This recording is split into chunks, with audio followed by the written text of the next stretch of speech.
But before I start, I just wanted to say these are my rules, and I think that they can apply to anyone, but that is for you to decide, because not everyone is the same. There's some people that just like to kick back and coast through life, and others want to be very intense and want to be number one and want to be successful. And that's like me. I always wanted to be very intense. I always wanted to be number one. I took it very seriously in my career. So this was the same when I started with bodybuilding. I didn't want to just be a bodybuilding champion. I wanted to be the best bodybuilder of all times. The same was in the movies. I didn't want to just be a movie star. I wanted to be a great movie star. That's the highest paid movie star and have above the title billing. And so this intensity always paid off for me. This commitment always paid off for me. So here are some of the rules. The first rule is trust yourself. And what I mean by that is so many young people are getting so much advice from their parents and from the teachers and from everyone. But what is most important is that you have to dig deep down and ask yourselves, who do you want to be? Not what, but who. And I'm talking about not what your parents and teachers want you to be, but you. I'm talking about figuring out for yourselves what makes you happy, no matter how crazy it may sound to the people. I was lucky growing up because I did not have the television, or I didn't have telephones, I didn't have the TV, the computers and the iPods. And of course Twitter was then something that birds did outside the window. But I didn't have all the distractions and all this. I spent a lot of time by myself so I could figure out and listen to what is inside my heart and inside my head.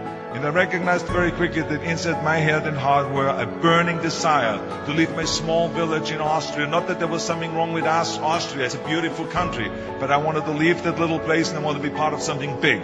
The United States of America, a powerful nation, the place where dreams can come true. I knew when I come over here I can realize my dreams. And I decided that the best way for me to come to America was to become a bodybuilding champion, because I knew that was my ticket. The instant that I saw a magazine cover of my idol, Reg Park. He was Mr. Universe, he was starring in Hercules movies, he looked strong and powerful, he was so confident. So when I found out he got that way, I became obsessed and I went home and I said to my family, I want to be a bodybuilding champion. Now you can imagine how that went over in my home in Austria. My parents, they couldn't believe it. They would have been just happy if I would have become a police officer like my father, or married someone like Heidi, who had a bunch of kids and ran around like the Van Trapp family in Sound of Music. That's what my family had in mind for me, but something else burned inside me. Something burned inside me. I wanted to be different. I was determined to be unique. I was driven to think big and to dream big. Everyone else thought that I was crazy. My friend said, if you want to be a champion in a sport, why don't you go and become a bicycle champion or a skiing champion or a soccer champion? Those are the Austrian sports. But I didn't care. I wanted to be a bodybuilding champion and use that to come to America and use that to go into the movies and make millions of dollars. So, of course, for extra motivation, I read books on strongmen and on bodybuilding and looked at magazines. And one of the things I did was I decorated my bedroom window, my bedroom wall. Right next to my bed, there was this big wall that I decorated all with pictures. I hung up pictures of strongmen and bodybuilders and wrestlers and boxers and so on. And I was so excited about this great decoration that I took my mother to the bedroom and I showed her. And she shook her head. She was absolutely in shock. And tears started running down her eyes. And she called the doctor. She called our house doctor. And she brought him in and she explained to him, there's something wrong here. She said, she looked at the wall with the doctor. She says, where did I go wrong? I mean, all of Arnold's friends have pictures on the wall of girls. And Arnold has all these men, but it's not just men, they're half naked. And they're oiled up with baby oil. I mean, what is going on here? Where did I go wrong? So you can imagine the doctor shook his head and he said, there's nothing wrong. At this age, you have idols and you go and have those. This is just quite normal. So this is rule number one. I wanted to become a champion. I was on a mission. So rule number one is, of course, trust yourself no matter how and what anyone else thinks. And of course, rule number two is break the rules. We have so many rules in life about everything. I say break the rules, not the law, but break the rules. My wife has a t-shirt. My wife has a t-shirt that says, well-behaved women rarely make history. Well, you know, I don't want to burst her bubble, but the same is true with man. It is impossible to be a maverick or a true original if you're too well behaved and don't want to break the rules. You have to think outside the box. That's what I believe. After all, what is the point of being on this earth if all you want to do is be liked by everyone and avoid trouble? The only way that I ever got any place was by breaking some of the rules. After all, I remember that after I was finished with my bodybuilding career, I wanted to get into acting and I wanted to be a star in films. You can imagine what the agent said when I went to meet all those agents. Everyone had the same line that it can't be done. The rules are different here. It says, look at your body. You have this huge, monstrous body, overly developed, that doesn't fit into the movies. You don't understand. This was 20 years ago, the Hercules movies. Now there's the little guys that are in. Dustin Hoffman, Woody Allen, Chuck Nicholson, before he gained weight, of course, that is. But anyway, those are the guys that were in. And the agent also complained about my accent. He says, no one ever became a star with an accent like that, especially not with a German accent. And yes, I can imagine with your name, Arnold Schwarzenegger, or whatever the name is, on a billboard. Yeah, that's going to draw a lot of tickets and sell a lot of tickets. Yeah, right. So this is the kind of negative attitude they had, but I didn't listen to those rules. Even though they were very nice and they said, look, we can get you some bit parts. We can get you to be, playing a wrestler or a bouncer. Oh, maybe with your German accent, we can get you to be a Nazi officer in Hogan's Heroes or something like that. But, I didn't listen to orders. These were their rules, not my rules. I was convinced I could do it, that if I worked as hard as I did in bodybuilding, 5 hours a day, and I started getting to work, I started taking acting classes, took English classes, took speech classes, dialogue classes, accent removal classes I even took. I remember running around, a fine wine grows on a vine. You see, because Germans had difficulties with the F and the W and the V. So fine wine grows on a vine. I know what some of you now say is, I hope that Arnold got his money back. But let me tell you something. I had a good time doing those things and it really helped me. And finally I broke through. And I started getting the first parts in TV, Streets of San Francisco. Lucille Ball hired me. I made Pumping Iron, Stay Hungry, and then I got the big break in Conan the Barbarian. And there the director said, if we wouldn't have Schwarzenegger, we would have to build one. Now think about that. And then when I did Terminator, I'll be back.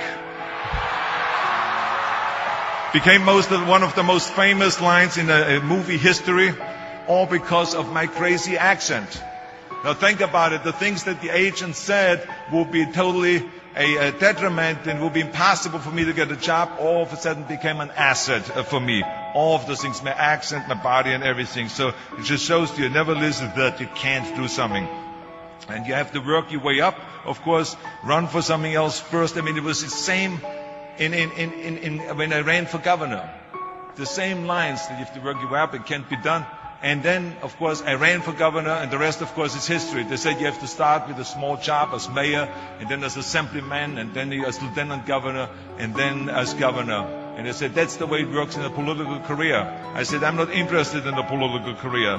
I want to be a public servant. I want to fix California's problems and bring people together and bring the parties together. So, like I said, I decided to run. I didn't pay attention to the rules, and I made it, and the rest is history. Which of course brings me to rule number 3. Don't be afraid to fail.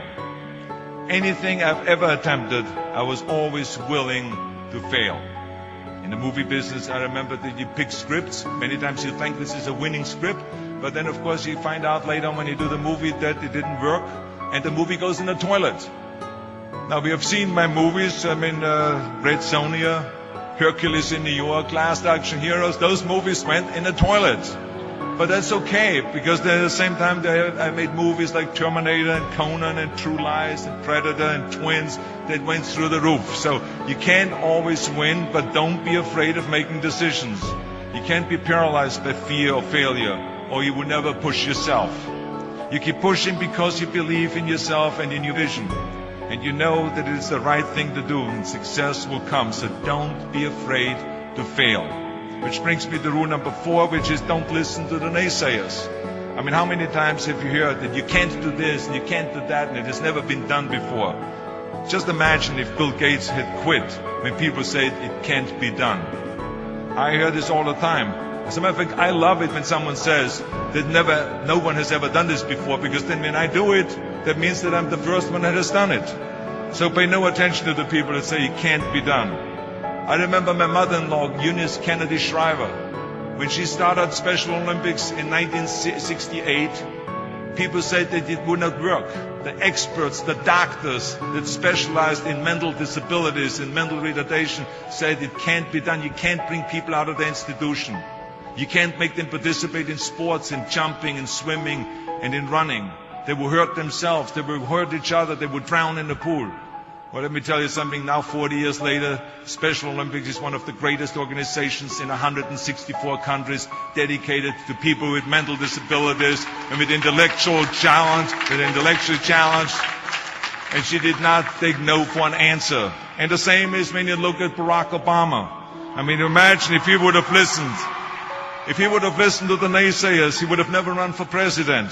People said it couldn't be done, that he couldn't get elected, that he couldn't beat Hillary Clinton, that he would never win the general election. But he followed his own heart. He didn't listen to the "you can't," and he changed the course of American history.